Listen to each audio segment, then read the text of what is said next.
Hello, dear friends. Solar, geopolitical, and meteorological storms are happening at the same time. Opinion piece. Storm of the century. Wake up call. Call for attention. The storm is internal. Geographic cold front. Fear facilitates control. Mist is misinformation. Evil exploits cowardice. Between comfort and conscience. They are trying to block redemption.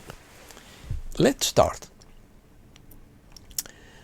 The storm has arrived, and every move has been calculated.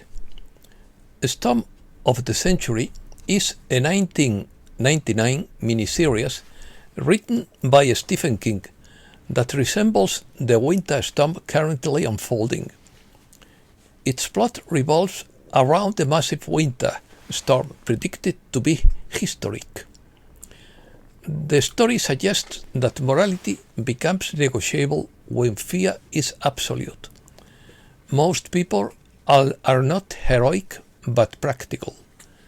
A decent community might betray its own values when collective survival is at stake. The moral of the story lies in the collective moral fragility under extreme pressure. King wasn't seeking poetic justice, but rather to leave us with a pressing question. What would we really do if evil forced us to choose? The true horror is what people are capable of doing to survive.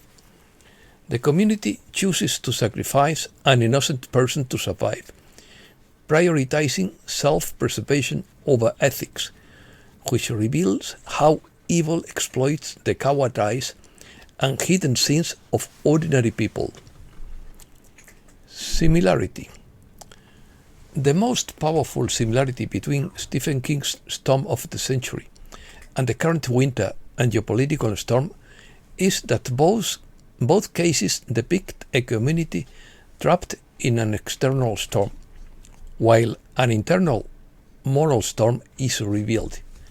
Today, the combination of winter storms, energy crisis, financial collapse, and hybrid warfare mentally and economically isolates society, which feels that no one is coming to rescue them. The Storm of the Century is reminiscent of the present because it doesn't speak of the weather, but rather of the human condition under extreme pressure. King presents a harsh critique of herd mentality. The community appears united and decent, but when the pressure mounts, it follows whoever offers the most comfortable solution, even if it is unjust. In short, the story functions as a mirror.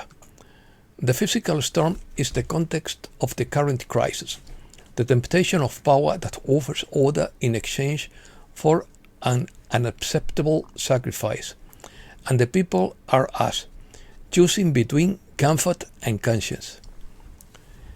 Stephen King's The Mist represents misinformation, opacity, and the loss of trust in leaders. When reliable data is lacking, the simplest and most emotional narrative prevails. The population ceases to reason long-term and acts out of immediate fear. In politics, a lack of information creates ideal conditions for control. Tests. The warriors of light face challenging tests to prepare for their mission. These tests aim to strengthen their commitment and skill as we move toward a new civilization, according to Sierra.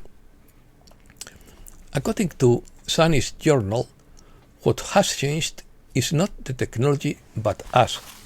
We no longer believe things simply because we are told so. Now we question instinctively. We notice when something doesn't fit, when it doesn't add up, even if we can't immediately explain why.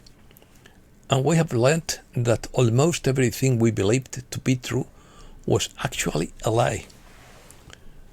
The real divide isn't political or ideological, it's internal. Some people will cling to illusion more than ever. They will demand certainty from screens, labels, and systems that can no longer provide it. And they will feel increasingly angry and disoriented when that certainty collapses. Shutdown. According to Ethan White of Case Teller, the Democrats wanted to shut down the government on January 30th to block GSRA payments, freeze QFS, and prevent wealth from being transferred to the people. This shutdown is being weaponized. It radically attacks the systems that have been built to transfer confiscated wealth to the people. And if the government shuts down on January 30th, all the mechanisms for that transfer are delayed. That is the objective. He adds that Trump called an emergency meeting after an attempted rape with the quantum financial system, and GSRA's distribution protocols are being targeted. The dark side knows its time is running out and is trying to stop the final phase by any means necessary. Encrypted financial distribution packets linked to GSRA Level 2 disbursement accounts were intercepted. These packets were attempting to redirect payment flows to offshore blind trusts based in Liechtenstein, Zurich, and a secondary network in Tel Aviv. The routing's signatures were masked by AI-generated data fragments disguised as renewable energy investment packages. A bubble call to get attention. The bubble was a small medieval brass trumpet used to signal on the battlefield and in tournaments. Its sound was bright and penetrating, designed to carry over long distances, making it ideal for giving orders or encouraging troops. Today, it denotes an unmistakable signal that mobilizes people, derived from the bugle's function as a loud and clear trumpet signal. USA. Solar storms enhance winter storms, according to Stefan Burns. Greg Bovino has been removed from his position as commander of ICE. Secretary Kristi Noem and her advisor, Corey Lewandowski, are also at risk of losing their jobs. Economy. Gold trades above $5,000 an ounce for the first time. Trump promises 100% tariffs on Canada if it makes deals with China. An ancient Babylonian system governs the world, according to Alex Jones.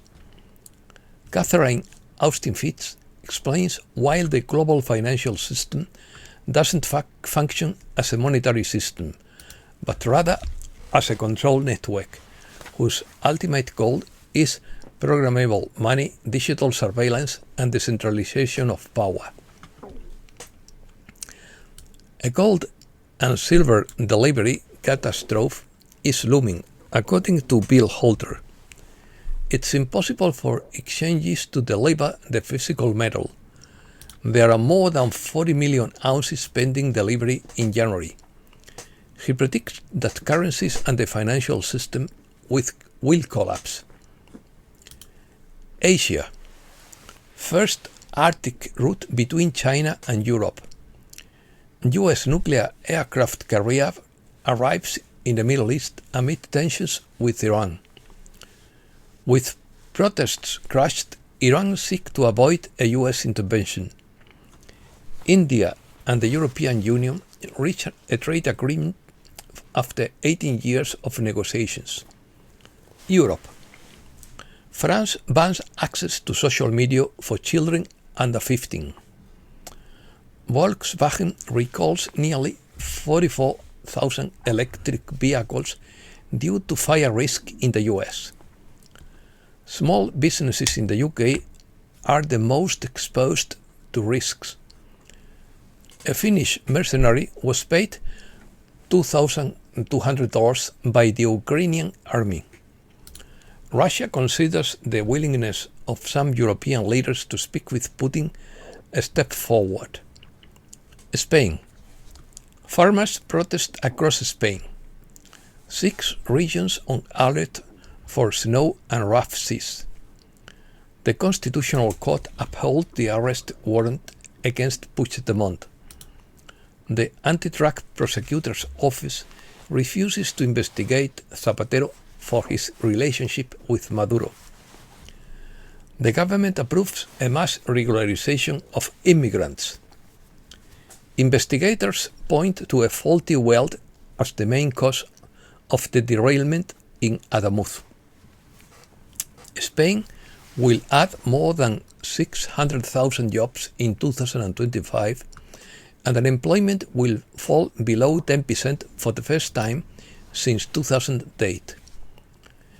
Spain will add more than 200,000 foreign workers in 2025, driven by the influx from Venezuela and Colombia. Americas. Water scarcity puts pressure on Mexico. The Mexican government seizes more than 10,000 liters of hydrocarbons. Insecurity on the highways costs Mexico a fortune. Drastic drop in the number of migrants detained in Mexico en route to the US. Nasri Asfura assumes the presidency of Honduras. Colombia suspends electricity supply and imposes tariffs against Ecuador. Trump maintains his opinion that Maria Corina Machado lacks the support to lead Venezuela. Trump revealed the name of the secret weapon used in Venezuela, called the discombobuleta. Ecuador will invest $180 million in military equipment to combat crime. Peru is making progress in acquiring 24 fighter jets. Digital media are consolidating their presence in Peru ahead of the elections. Bolivia implements an aid plan for 56,000 families affected by the rain. The traditional Alacita fair kicks off in Bolivia with wishes for prosperity.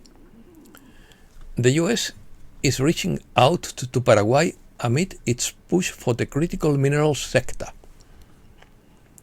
The IMF predicts that the Argentine economy will grow twice as fast as the region in 2026. Argentina has one of its highest levels of informal employment. The IMF predicts that that is a repetition. Due to a bad translation. Delays in personal loan payments in Argentina reach a record level. Argentine Patagonia, a key piece for the US, says analyst. Brazil closes 2025 with a record-breaking tax revenue. And that's all for today. Thanks a lot, dear friends.